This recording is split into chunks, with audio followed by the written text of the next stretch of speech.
I kind of want to start off by just getting a gauge of like the audience. I guess I know you're all in the sports management um, club or whatever. What's it called? I'm sorry. Sport Business Association. So Okay. we have a close partnership with our sport management program. Some of us are sport management students, but we have a lot of students that are actually kind of all over the academic spectrum. Yeah, that was exactly like what my question was. Like, are you all sport management majors? So the answer to that is no. Any like athletes, like current athletes or former athletes? Like, what's I consider you an athlete. You're on the practice team. On paper, I'm an athlete, but in reality, I'm really not. I'm like a practice player for the women's basketball team. So like, I gotta. Okay, no, that's legit, dude. And stuff. Cool, dude. We got a couple of student managers that I'm sure you're familiar with that, but are pretty much around just as much as the athletes half the time. So no, exactly, yeah. Around the teams. No, I respect it for sure. So I'm just trying to gauge like what kind of demographic we got here, just because a lot of what I think my story is like a story of athlete identity. I know we've already kind of talked about it before the call started, but I'll start off by just kind of talking about what brought me into sport management, which was actually a really severe injury that I had while playing high school football. So this was like 2007 when like people didn't really talk about concussions like they do today. And I was in like the Adam Sandler water boy type mentality of like just sticking your face into things and just running through people. So with that being my identity, I was a senior captain, fullback, linebacker, trying to be a hardo, and got a concussion like week 3 in the season that I didn't really know about. Again, like I played in a time where I thought concussion was like you're knocked unconscious, you're throwing up, you don't remember anything. Like at that point, you have a concussion. I didn't realize that by having a severe headache after a game, that could also be, a sign of a concussion. So trying to be a tough guy and play through the pain. I didn't want to go up to my coach and be like, "Hey, coach, can I sit out this game? I got a headache." So I played. I basically took like 4 Advil before the game and kind of just hope for the best. And to be honest, like, I didn't really think like anything was going to happen to me. So during that game, I was kind of running towards the end zone in the first quarter, and I dove towards the end of to try to score a touchdown. And a kid came into the side of like trying to tackle me. He went like helmet to helmet, like right to the side of my head.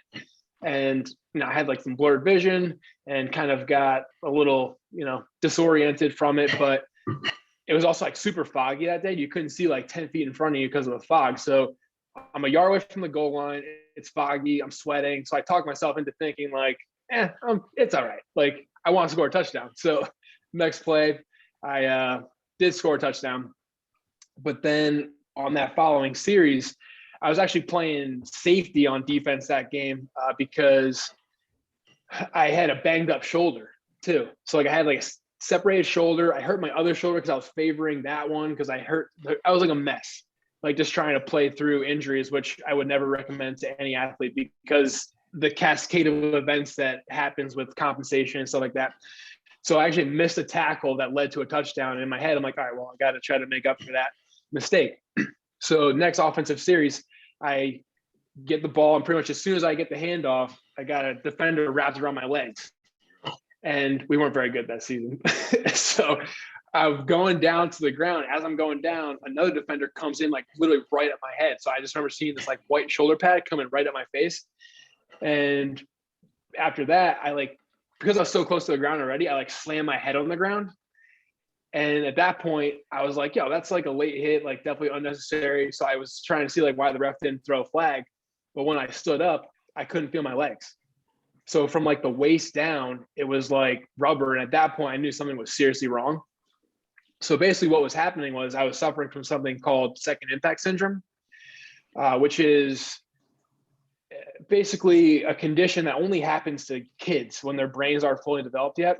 And it's because I had a concussion, and basically I was experiencing these headaches, really bad headaches from the week prior, from a concussion that I had experienced trying to run someone over. But the headache never got any better. Like it's an excruciating headache. It felt like my brain was like bouncing inside my head the entire week of practice leading up to the game that I got seriously injured in. So this is what's going on in my head when I couldn't feel my legs. And this injury is like catastrophic for most players. It happens to like 12 kids a year, which is in the big scheme of football playing. It's like pretty low chances that it would ever happen, but hey, it happened to me. And then out of the kids that do survive, most of them are like mentally handicapped for the rest of their life. So I'm extremely lucky to be in the situation that I am today. But basically, I couldn't feel my legs because my brain was swelling. That's what happens with second impact syndrome. And basically, your brain swells to a point where it cuts off your brainstem and you just stop breathing. So that's what was going on in my head. And I had my buddies kind of help me to the sideline because I couldn't walk that well. And get to the sideline, tell my athletic trainer, like, my brain hurts, I can't feel my legs. My brain hurts, I can't feel my legs. Like repeating myself because I'm scared. I don't really know what's going on. And then basically at that point, my athletic trainer, I credit her with saving my life because she noticed that I had a gaze with my eyes like towards the right-hand side, which basically to her was an indication that I had a brain bleed. I guess your eyes do that when you have a brain bleed. It kind of like goes to the direction of wherever the bleed is. And because she noticed that, she actually called for a helicopter immediately. And there was doctors on the sidelines that were like, hey, like, what the hell are you doing? Like, why are you calling for a helicopter? Like, he seems decently okay. And basically, as soon as she called for the helicopter, I collapsed on the field and had a grand mal seizure that lasted about 15 minutes and I wasn't breathing. So they airlifted me to the hospital. I had to have 2 head surgeries to relieve the pressure on my brain. And, being wheeled into the first surgery, the doctor told me that I would never play football again. I would never step foot on the football field again. That was like crushing to me. And, 5, 6, 7 years ago, when those words would come out of my mouth that like the doctor told me I couldn't play football anymore, I couldn't not cry. Like it was so upsetting and like derailed my dreams and everything that I wanted to do. Like I want to play college football. I had all this stuff. And like, I never planned going into that game that would be my last game. I had other things that I had planned with football. And in that moment, it was taken away from me. And at 31 years old now, I can say it and not cry, and not get choked up about it. But it took work. It took a lot of work. People talk about the athlete transition and stuff like that. And I know a lot of sport management majors and people that are interested in sports business are probably in that phase, calling it a transition. And it wasn't until recently through a podcast I eventually created, which I'll get into more, that I learned that it's really more about a transformation. When you think of it as a transition, you're kind of just getting like bashed around by the waves, whatever life throws at you. And you're kind of just like taking what you get, as opposed to thinking of it as a transformation that takes action. You need to take steps towards something, anything. That will eventually lead you down a path to get you over that hump. And for me, that was the podcast. That's what got me over that hump, and interviewing different athletes and health experts and technology experts got me to a point to realize that, like, yeah, I played football, but football was what I did. But how I show up every day and how I approach things, and aspirations that I have, that's who I am. How I show up is who I am. So how I show up on this call today, that's who I am. Yeah, I played football and yeah, I worked for a healthcare company, but like, that's not who I am. That's what I do. Right. So I try to it took me a while to get to that point, but basically, it's a transformation. So I'll kind of take you through, what my transformation was. We'll get into the podcasting thing. You can learn from my mistakes along the way, hopefully. So basically after that injury, I ended up going to Rutgers University, formerly a big East rival of you guys. But when I got there, I tried for the crew team because it was like a non-contact sport that I could still play, I guess, if you call it playing. But it really just like wasn't my thing. I was still missing football. And like, I would call my mom like crying every other day because I was like so upset that like I just couldn't play football. It was the fall and all my friends were still playing. They were like killing it. And it was just upsetting for me. So I ended up getting a job with the football team at Rutgers because I'm like, yeah, I still get to like throw the ball around at practice, get to wear the gear. So it's like I kind of get to play, but don't get hit on Saturdays. So it's like kind of the best of all worlds. So that was a good situation, but that's what a lot of the kids that I worked with were all sport management majors. So that's how I kind of got influenced to kind of go down that route. And, you know, Rutgers has a great sport management program. And there was one professor in particular that really was inspiring to me. He was, his name is Michael Finkelstein. He's actually like the head of their global sports management master's program now. He was like in the works of creating that while I was in school, but it's like actually a thing now. So getting into that, I really got fully immersed in the sport management stuff, really loved it. Ended up doing internships with like Nelligan Sports Marketing, which was on campus there. Got an internship with USA Football. I used my resources that I had at the school to kind of I ended up getting an internship with the Jets for training camp, all through connections that I made with internships at the school at Rutgers. So my biggest piece of advice, I remember saying this to Alex when he was my intern for my podcast, when he was starting off in the sport management world, was if you go to a big university and you are a sport management major, you want to get into sports, if you graduate and you try to apply for a job in sports and you have nothing on your resume that is like anything related to like sports management or the sports industry, if I were that employer, I would never hire you, because there's so many opportunities that exist at the school for you to even just like volunteer time, even if it's a couple hours a week, just to get stuff on your resume to even see if you like it. You know, you might hate it. I don't know. Like, so even it's for your own benefit to try it on. And when you have that student card, which you know, it's a very short window and you take it for granted while you have it. But when you reach out to people and say, hey, I'm a student, I'm interested in what you do, and I want to learn more about your job and how you got there. And that's how you network. That window closes very quickly before you become the creepy old guy on LinkedIn sending random DMs to try to do that same thing. Your intentions might be there, but the perception's different. So, I mean, my advice in that realm would be use that student window while you can, and use it to its fullest potential. And, you know, I only learned the approach after the fact of not having a student card anymore. Like LinkedIn is a huge tool that is at your, you know, disposal, and it can work for you or it can work against you. So, you know, make sure that you have lots of awesome things that the school can provide you in terms of experience on that LinkedIn page as your resume. But also use the direct messaging. Say you want to, I'm just using this as an example, like work in the front office for the Yankees. Now's a pretty good time to reach out to the guy who works in the front office of the Yankees, send him a note and be like, hey, can I just like talk to you for like 15 minutes, just ask you a few questions and show it to me and prepared and everything. Then you have that connection. You have a LinkedIn connection. And then he knows another guy that you want to talk to.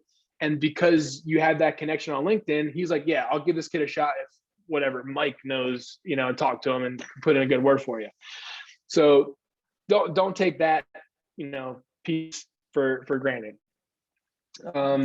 Just while I'm on the topic of networking, I wrote this down.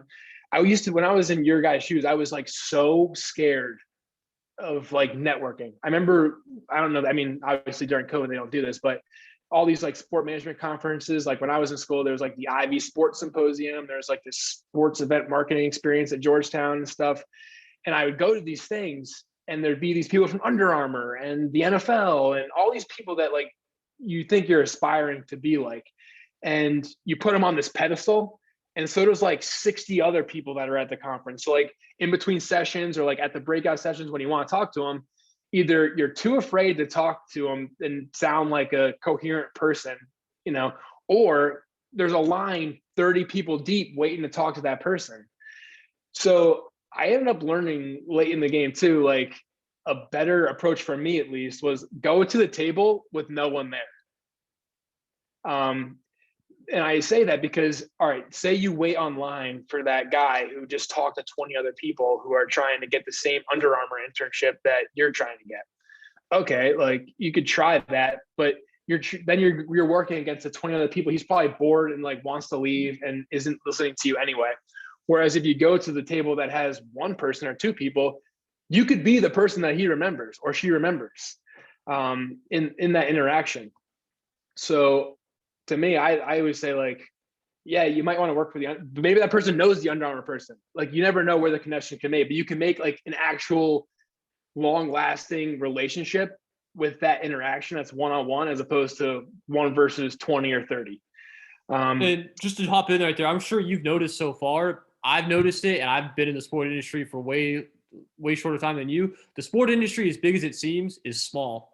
You'd be shocked. Like you said, that person you go up to the table that you may not have necessarily wanted to, that you actually end up really liking, establishing a connection with, you'd be surprised that 10 people they're connected to, and in an exchange of 2 to 3 emails, are now connected to that Under Armour guy, just because there's such a mixture of connections and everyone knowing each other.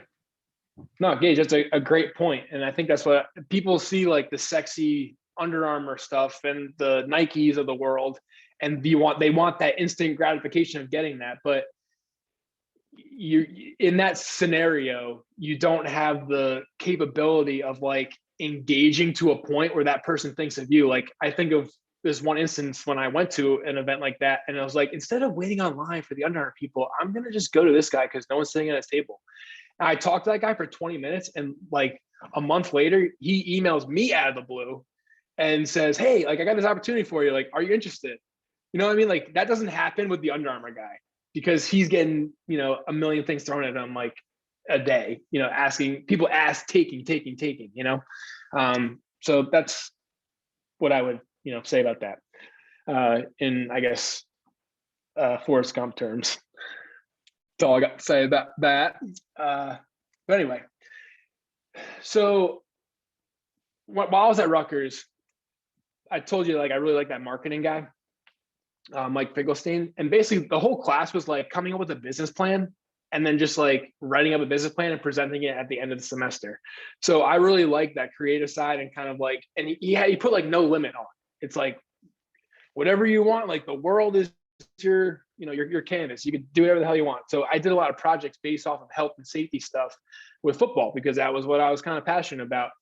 And eventually I got it in my head that, oh, like this is also around the time where like they started talking about concussions in the NFL, and the collective bargaining agreement was being renegotiated and stuff like that. So they were talking a lot of health and safety. So in my head, I'm like, oh, I would love to work at the NFL Players Association and really make an impact there in health and safety. And I'm a sport management major. I don't have like a clinical background, like a doctor or a athletic trainer. So I think this is my avenue that I could probably help people or help athletes.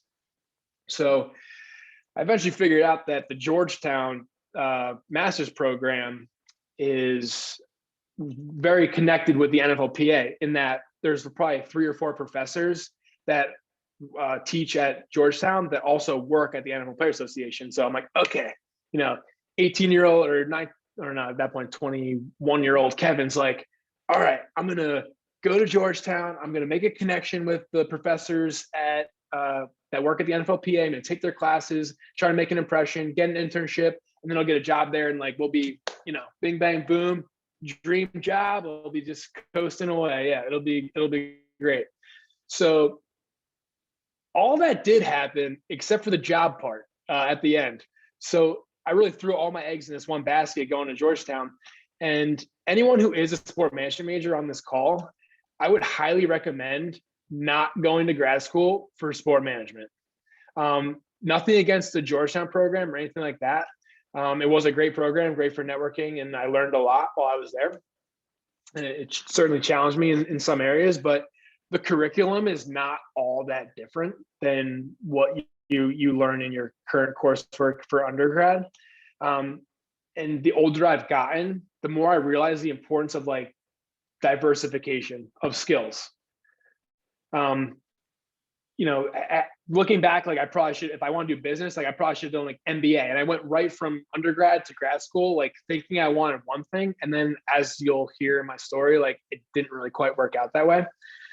So I did the internship at the NFLPA, worked in their foreign players department, you know, learned a lot, did a lot of grunt work like most interns do. And then ended up making some connections there with people who are in charge of player health and safety. A guy named Sean Sanseveri is the guy that I really looked up to while I was there. He was one of the legal council members of the NFLPA that dealt directly with a lot of health and safety related issues. So obviously I wanted to make a good impression on that guy. So I actually ended up making my capstone thesis at Georgetown related to a project that he was working on in terms of player health and safety. And I can talk about it now because it was so far removed, but it was basically implementing an occupational health and safety management system into the NFL. So they had these systems in place like OSHA and stuff like that. It's like OSHA just in the NFL.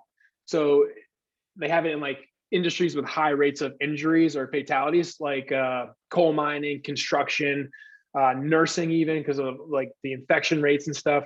So they're just trying to implement, like show what that would look like just in the NFL, like frame it out.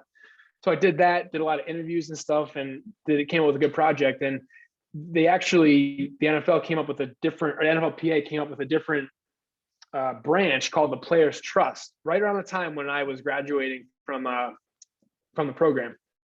And the Players Trust helped players. It still is in works today, but the Players Trust helps players transition to life other sports. That was the whole point of it. Financially, whether medically, so physically, they got to lose weight. They have joints that are aching them, whatever it might be. They help them kind of transition. Finding a new job after, because not all athletes make enough money that they can just coast and live off of what they have accumulated so far. So I'm thinking, oh, I'm like a shoe-in. This is like exactly what I like, love, and live for. And I actually came to my interview for that job with the idea for a podcast to interview a lot of the athletes that work there, and then talk to NFL players and talk about their experience, what they do after sports. I had this whole thing planned. I'm like, this is perfect. And as I'm in the interview, they're like, oh, taking notes, like, oh, that's a great idea. I really like that. I'm like, oh yeah, sweet. But then I'm not going to get into it, but basically there's like a conflict in values just because it's going on YouTube. So there's like, I'll say it's a conflict in values. And I ended up not taking the job. Not that they offered it to me, but I didn't really get to that point because I was like, yeah, I don't think this is for me. So then I just spent 50 grand on grad school to do this job, to go to this place that I thought was going to be the thing that turned out wasn't the thing. So that's why I said like the having diversification gives you a little bit more wiggle room. Like if you want to work front office at a sports, for a sports team, or like for a sports specific job, then by all means, like sport manager is the way to go. But if you want to have like an ancillary, like shoe in at a sports, like a Octagon or like an IMG or like a agency type thing, like I don't know if you necessarily need to go to sport management school to do that. Like a business degree would do it, or like, I don't know. I'm just saying, like, you don't need 2 and 2. I don't think it's like attractive, especially if you need to pivot like I did. I work in healthcare now. And like for the longest time, I'd go on interviews and they're like, well, you have a lot of sports on your resume. I'm like, well, yeah, that's what I studied at school. I was like hustling, trying to get internships and stuff. But for a long time, all my resume said was like sports. And that worked against me for a while. So I'm just saying, like, I'm not trying to discourage you from doing it if you want to. I'm just telling you what my experience was. So basically, because I didn't end up doing the podcast for the NFLPA, I started the Heads and Tails podcast on my own, which is the same idea. So basically, I think I started like 5 years ago. And I interview athletes who have overcome injury, illness, obstacles, sports health experts like physical therapists, doctors, athletic trainers, sports health technology experts. Like I had Sean Springs on, who's a former NFL player, and he also has a company called Winpact, which is like a health and safety technology company that's like basically like the cushioning inside a helmet thing. He kind of like works on that technology and then would license that technology out to helmet manufacturers. So like stuff like that, based pure on interest, but like that experience honestly like is what healed me. I talked about like struggling with that athlete identity early on, but it wasn't until I took actionable steps towards a creative project like that podcast. Like I stepped into it not knowing a thing about podcasting other than I like to listen to podcasts.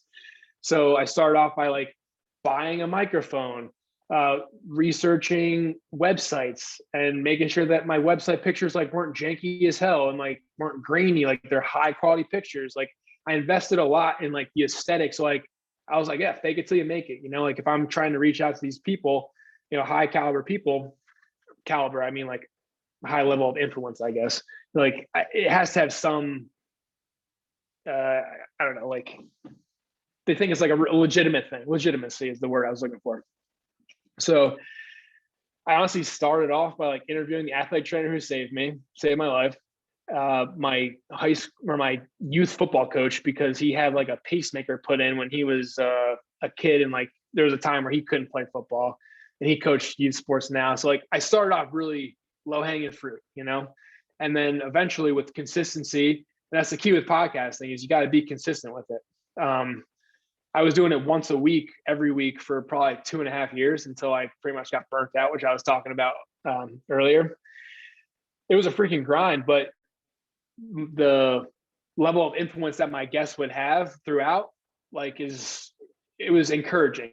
Like I kept getting like bigger influence, and like you work your way, but that consistency is what gets you there. Like if you go like, oh yeah, I've got 150 interviews and I've had Eric LeGrand on, Kyle Turley, like other NFL guys, like then more people want to be on it or think it's like legitimate. Oh, if he's on it, then I could be on it. It's like legitimate.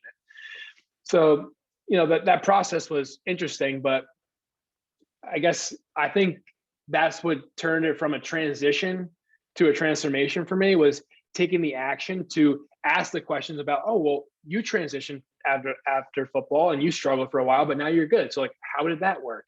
So I learned from my own guests, and I asked questions from like pure curiosity for my own self and put it out there for the benefit of, whoever wanted to listen. And I think anyone who's starting a podcast or wants to get into podcasting should really start it off with like doing it for yourself. Because in the beginning, like there's not going to be too many people that are listening other than like your mom and dad maybe, and some of your friends. So it's kind of like a lonely space for a while, but eventually, I was, when I had it like humming, I was having like 4,000 downloads a month, which like is not Joe Rogan by any means, but like for someone who just started from nothing, like I thought that was pretty decent. So it was fun. And I learned a lot from it. And it's funny because now I was talking about that branding agency job that I had applied for and interviewed for earlier before we started the call.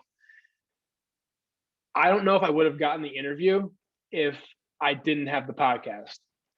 So it almost creates like a portfolio for yourself, and a portfolio of like legitimacy of like, oh, this kid like did this for 2.5, I say kid, I'm 31.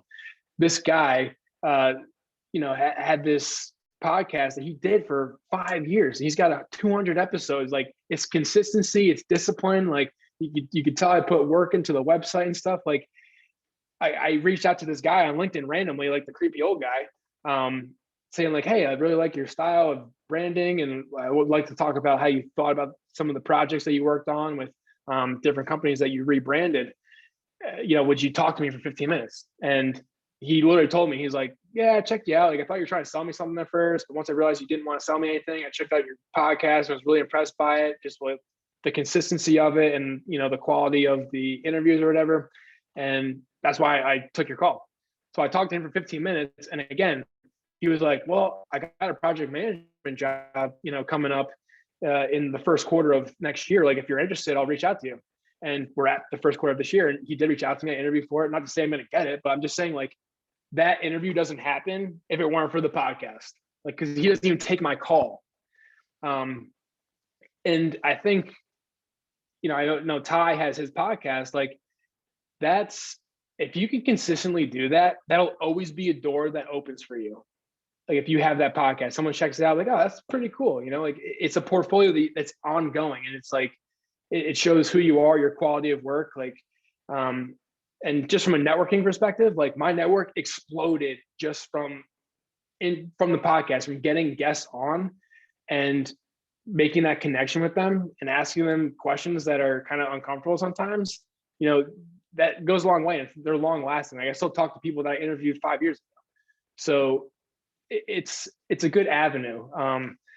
But it's a grind. Like it's a lot of freaking work. If and the key is you got to be consistent with it, or else it kind of fizzles out, and it's just like, then it becomes a not impressive thing. If you do like 2 or 3 episodes and then you kind of quit, like that's not impressive.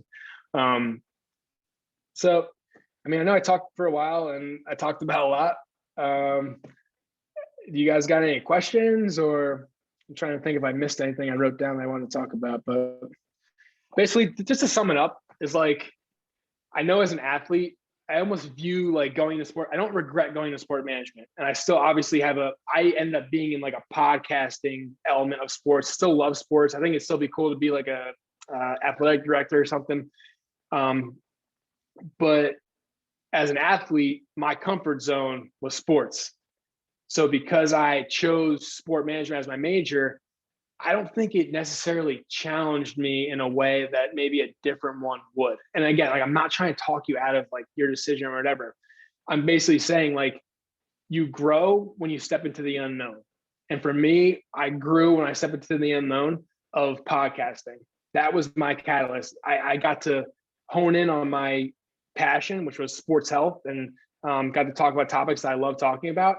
But I started knowing absolutely nothing. I messed up a ton. I would do a million things differently today. But that's what ultimately got me over that hump of like, oh, I'm not just Kevin, the football player. I'm Kevin, the, hard worker, the good friend, the good listener, which I was not a good listener before I started podcasting. It was one of those things like just from editing my own podcast, I would listen to myself. I'm like, dude, just like shut the hell up. Like let them talk. Like I thought because it was my podcast, like I had to say something. When in reality, I'm just like diverting the conversation when it was like going somewhere good. I'm just like, dude, shut up, man.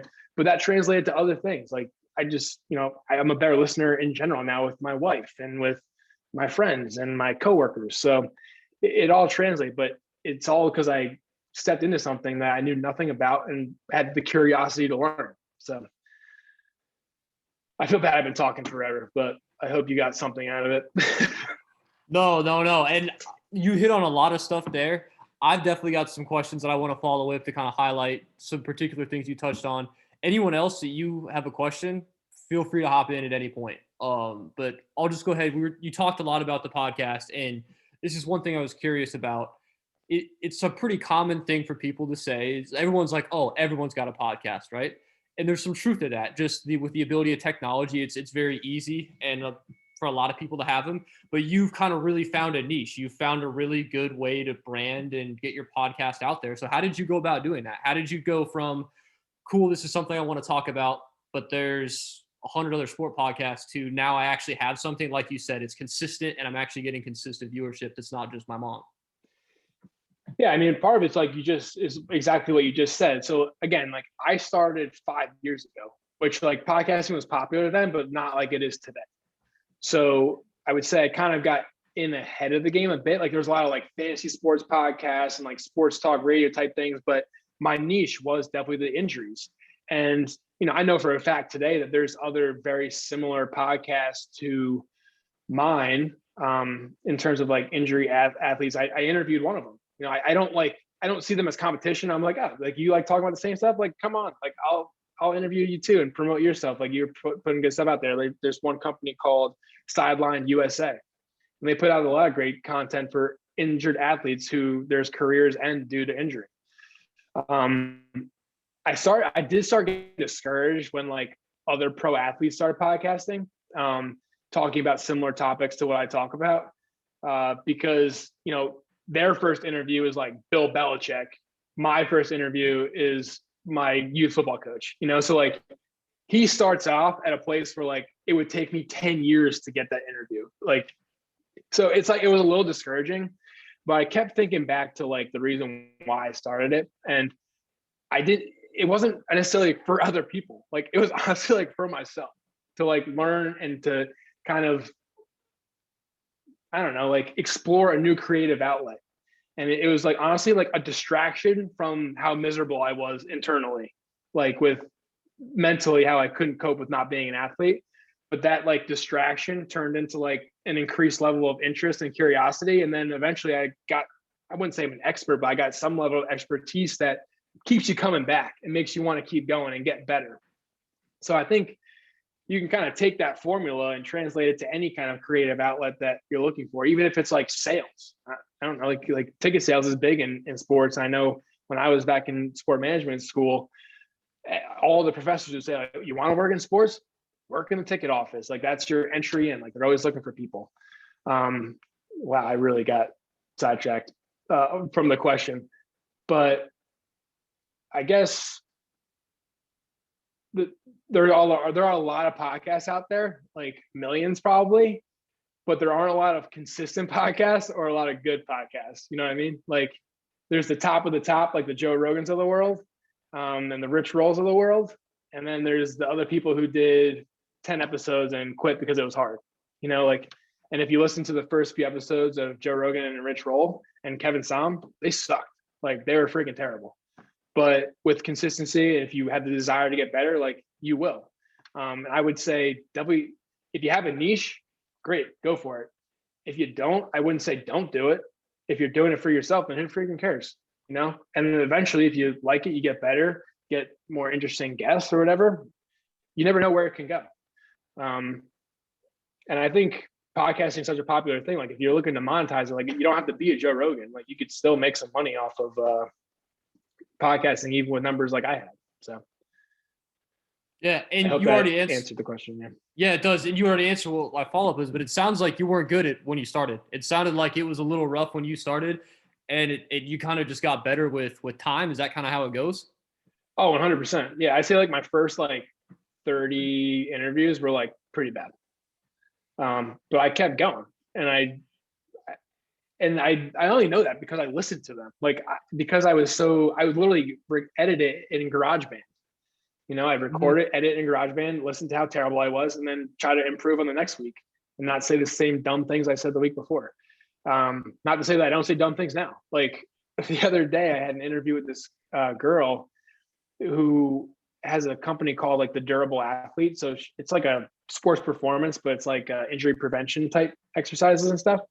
And like I started off and I was like, oh yeah, like I was really interested in your company and the Durable Athlete. I was like, oh yeah, I got to get this chick on the podcast. I'm like, chick. I'm like, who the hell says that, dude? Like, what an idiot.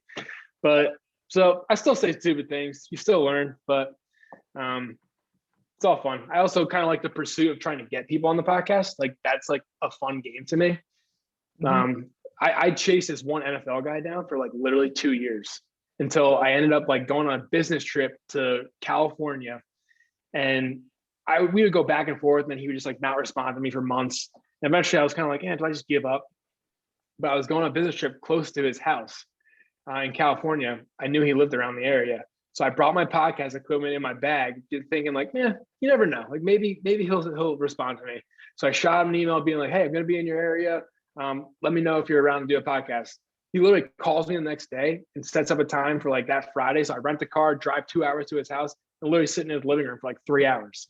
So that kind of like hustle is like what's fun to me. And I talked about how like in sport management, I like the entrepreneurial type stuff of like the business development and like the sales hustle of like getting that next, the leads to get the interviews and stuff for the podcast. And actually this past winter, I started selling candles. I made candles to like save money for like Christmas gifts for the last few years. And I started selling them. Like I actually I sold like 1,200 of them in a month. But like, I love the hustle of it. And I love like making money from hustling. Like that's fun to me. So I don't know. I'm just saying like, depending on where your interests are, you never know where it can kind of lead you, but. For sure. Let me pause.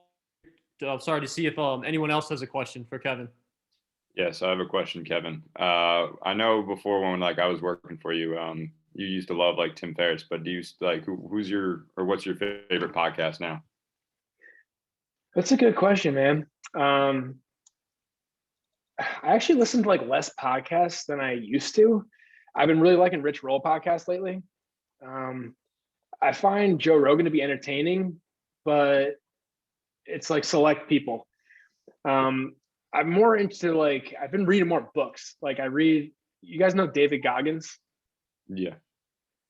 He wrote a book called like Can't Hurt Me. I like love that. So like, I usually like find people that I am interested in and then just find every podcast that they've been interviewed on and listen to every podcast. Another good like sports one that I listen to often is Paul Rabel's podcast. He's the lacrosse player. It's called Suiting Up. And it's a lot of like almost probably what we talked about today. Like it's like the athlete transition, having things outside of sports, preparing yourself for life after sports through entrepreneurship and stuff like that. He's the one that I said, like when he started podcasting, I was like, what the hell am I doing here? Like he's got Bill Belichick and Tiki Barber as like his first 2 episodes. I'm like, damn it. But it's a really good podcast. So that's another one I'd recommend, especially for like sports business minded people. Awesome. Thank you. Yeah, man. What's your favorite podcast lately? Ooh, favorite podcast lately. I'm more into comedy. Okay. So, yeah, right now it's like Bad Friends, who are like a couple guys from like the LA Comedy Store. I don't know if like you're ever like familiar with them. They've been like a couple TV shows, but otherwise like for sports, Low Post with Zach Lowe, basketball is a great podcast. Okay, cool. Yeah.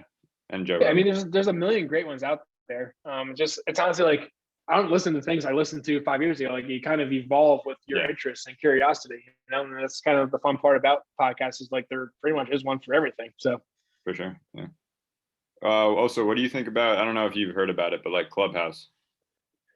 Yeah, I've heard more about Clubhouse because all the podcasts I listen to, they talk about it.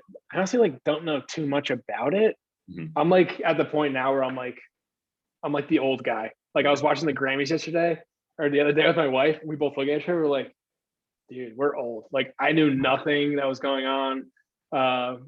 TikTok, whatever. Like our friends joke, we call it TikTok because we try to act like we like don't know what it is. But I don't know.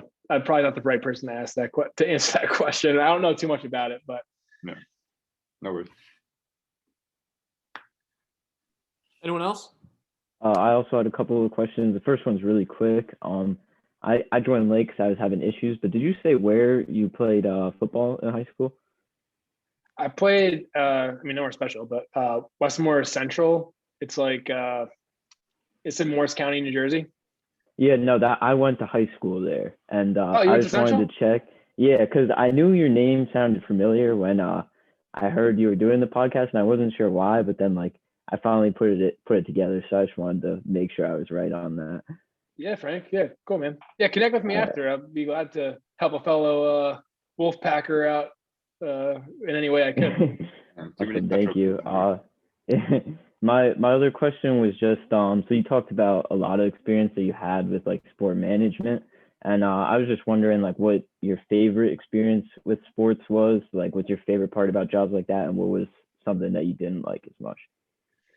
Yeah, so I worked a lot of like football equipment, which turned into like football operations. Like you kind of do a little bit of everything when you're a student manager, which I know the student managers on the call sure they know a lot about. Again, like it's like a hustling type job, so like I like the hustle of it.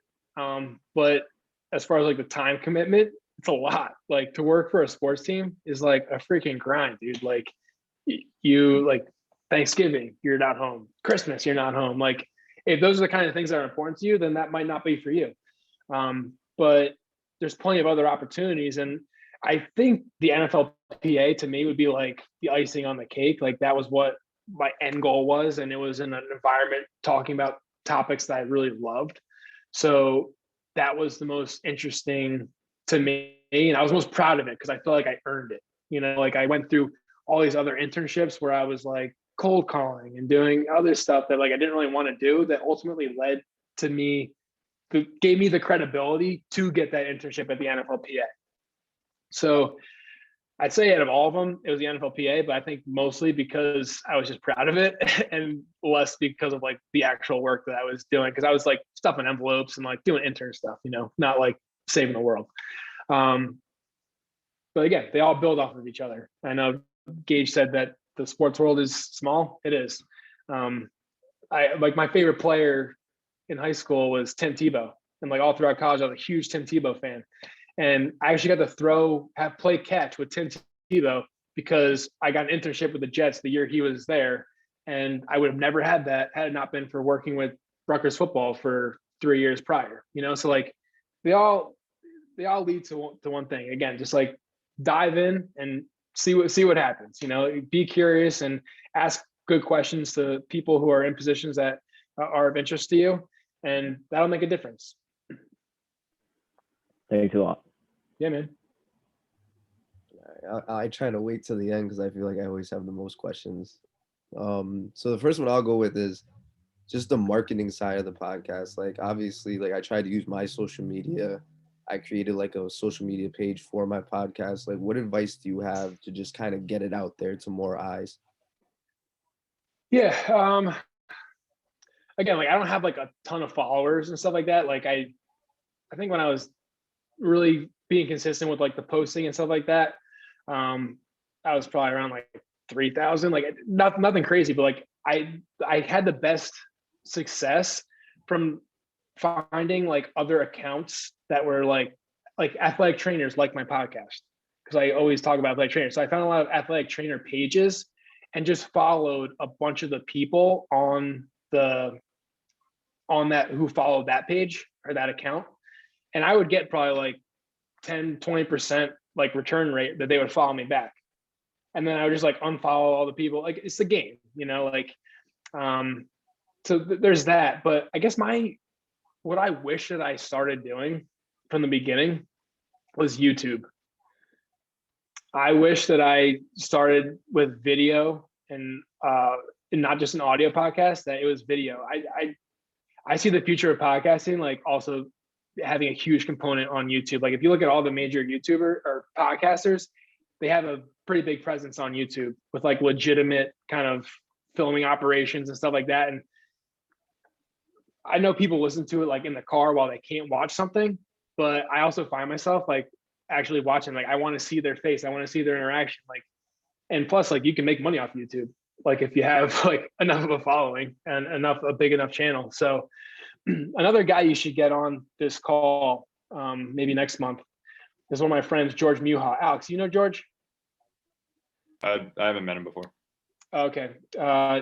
George runs a company called Morris Sussex Sports. He basically created his like own media company for high school sports. So here in New Jersey, we have like NJ.com, and they have like a varsity sports, or MSG has like the varsity sports stuff. I know you guys are probably all familiar. So he basically created that on his own. And he was actually able to like quit his day job to do this full time. He's got 2 kids, a family, like a house. Like it's not like he can't just like, he needs an income. And he turned this podcast, again, it took him 10 years to get to a point where he can do that. But now he has his whole YouTube channel, and during quarantine, he live streams all these games that most people can't go to. And he gets all his sponsorship ads or all his money comes from the ads that he runs on these live streams. But he's doing great, and he's an amazing guy and an amazing person who's made the investment in those relationships locally with high school football coaches and gaining their trust, and knowing that he's in it for the kids, to promote the kids and make a cool outlet for the kids.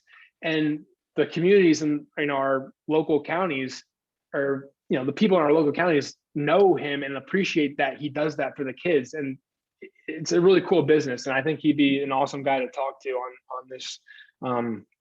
on this show, just as another avenue for people to look into. Awesome. And then my second question is more of a personal question for you, but when you're listening to a podcast, what do you look for the most? Like what grabs your attention?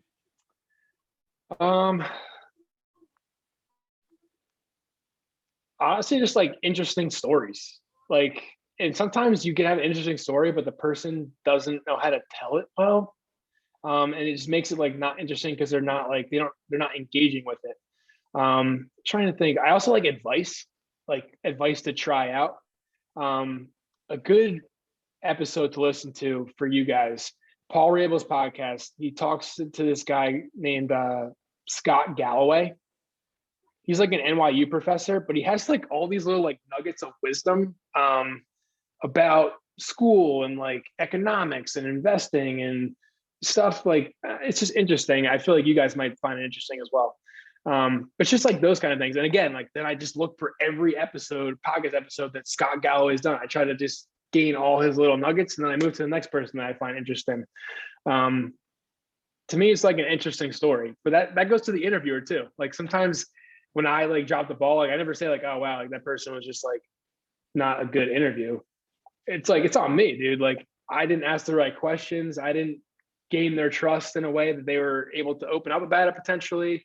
Like as a podcaster, you got to look to yourself, and in general, like you got to take ownership over whatever comes your way. Like you can't blame it on someone else, or you're never going to evolve. So there's always something that you could have done better. And that's kind of what I guess I would say about that. And then my last question, you talked a little bit about it, like just reaching out to people and trying to get their attention. You know, I can't tell you how many people I've DM'd, whether it was on Twitter, you know, Instagram. Sometimes if I get their email, going through email, and sometimes you just don't get a response. Like, what's your advice to just keep going? Like, what would you say? So I guess this is in the context of like your personal like career development, or in terms of the podcast? In terms of the podcast. Podcast. I'd have to say like start small. Like I don't know who you're reaching out to, but if you're trying to reach out to people that like have a lot of followers or are pretty high profile people, a lot of times you got to like work through their agent, which is a pain in the ass, which I've done a few times. And then they're going to start asking for numbers and how many downloads you have, like to see if it's like worthwhile for that person to spend 30 minutes on your podcast, you know, like what's in it for them kind of deal. So the first part would be start small. The second part would be maybe don't start off with a podcast. Like say, hey, can I just ask you a couple of questions, like 15 minutes of your time? And make it about something that they're an expert in and that you just want to gain some knowledge. And then follow up, like again, play the long game. Like I said, like that one guy, like I literally followed up with him for 2 freaking years. Like it might be a no now, but if you consistently can keep the podcast going with getting other guests that might not be who you want to have on at the moment, and you can hone your skills there and get better and better and better and build a bigger following, like then yeah, maybe 2 years down the line, that person's ready for you and your podcast is at a point where, and your skill set's at a point where you're ready for that person. And honestly, like you almost don't want to interview the person if you're early on, because maybe you suck at interviewing. I don't know. And you're going to have that opportunity and be like, oh, like I got to interview that person and like I freaking blew it. Like I'm so much better interviewer now than I was then. Like I'd say, you know, work out all the kinks now with like not your friends, but people that are more tight knit in your circle or people you have quick, easy access to, and learn from them and learn from those. And then just be persistent.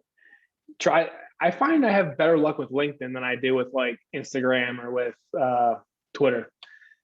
Make yourself legitimate on LinkedIn and give it a shot. Send those, and you have to be concise with LinkedIn too. Like with that direct inbox message, you only have a certain amount of characters. So if you can be thoughtful with that, a lot of times it'll gauge your interest, you know? Awesome. Thank you. Yeah, man. All right. I know we just hit 7, so we'll have time for like one more question. I know we got like one more question out there.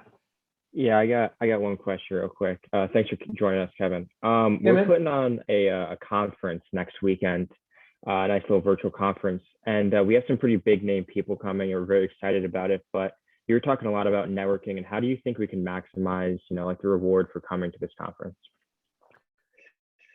Okay, so is it like a Zoom conference or? Yeah, so we're gonna have like a Zoom webinar conference. We have about 175 people signed up to come as of right now. Okay, and are there like breakout sessions or? So we wanted to keep it as simple as possible this year. So it's mainly 3 speaker sessions each day. It's a Saturday and a Sunday event. So we weren't planning on having breakout sessions. Okay. So I know I talked about earlier with like the breakout sessions and like going to the person that has no one at their table. In this scenario, my approach would be to like research the speakers as much as possible. And I find that when you take the time to like do a lot of research on a person and find more out about them, they're more willing to talk to you. It's when you come with the approach of like, hey, I want an internship. That's when they're like, pump the brakes. Like, you know, they get that all the time.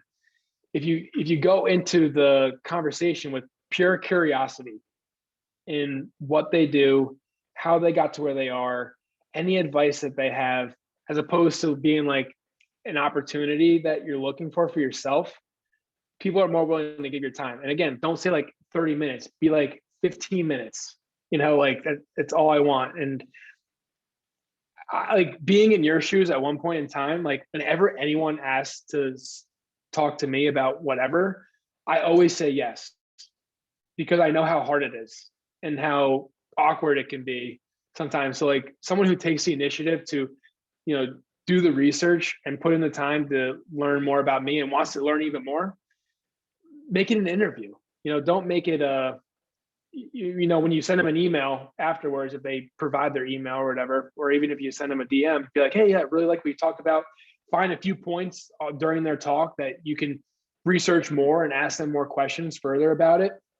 Those are the kind of things that's where the relationship starts. You make that engagement, and then it can turn into an ask from you later, being like, any opportunities, or better, you make a even better connection with that person. They're like, they think of you. That's the goal, is that they think of you versus you asking them for something. And you get to that point by being curious about them and really interviewing them. And if you do get the opportunity to speak with them, prepare your ass off for it. It might be a 15-minute call, but spend 2 hours plus researching what you want to ask them. Make sure that's the right question you want to ask, because it could also like make or break you if, depending on if they remember you or if they forget you. And if anyone on this call, wants to ask me like, oh, I want to talk to this person, like, here are the questions I came up with, like, you can send them to me and I'll be like, yeah, like I like that question, or maybe I would change this, or this sounds too desperate, or I don't know, like I'm more than willing to be that guy for you.